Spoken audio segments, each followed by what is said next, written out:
अस्सलाम वालेकुम। कल जो है वर्ल्ड कप का सबसे बड़ा मुकाबला होने जा रहा है, इंडिया और पाकिस्तान का मैच। और जनाब, मैं दोनों टीम को टक्कर का नहीं कहूँगा कि ज़्यादातर चांसेस हमारे पड़ोसी मुल्क के हैं, लेकिन पाकिस्तानी टीम अनप्रेडिक्टेबल है। वो किसी वक्त में भी कुछ भी कर सकती है। और जैसा कि श्रीलंका के खिलाफ उन्होंने चेस किया, बड़ी अच्छी तरीके से, बहुत अच्छी तरीके से वो लेके चले हैं, तो कुछ कहा नहीं जा सकता। तो कल का मैच बड़ा सनसनीखेज होगा। और एक तरफ वहाँ पर विराट है, तो यहाँ पर बाबर आजम है। इसी तरह जो है वो हमारे शाहिन और उधर भी फास्ट बॉलर है।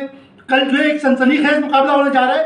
तो आप अपनी राय दें कि कल का मैच कौन जीतेगा। जो इससे बेहतर हो कि ये सिर्फ हम एक ऐसा मैच देखें और अपनी अपनी राय पेश करें कि कौन जीत सकता है। ये वैसे तो भाई जाहिर सी बात है कि मैं पाकिस्तान से हूँ, तो मुझे पाकिस्तान जीतेगा तो खुशी होगी और मैं इस पर खुशी मनाना भी चाहूँगा, लेकिन मना नहीं सकूँगा। इसकी वजह ये कि जो हमारे फ़लस्तीन में मसला चल रहा है उसके हवाले से, तो लेकिन फिर भी पाकिस्तान जीतेगा तो थोड़ी बहुत हल्की फुल्की खुशी होगी।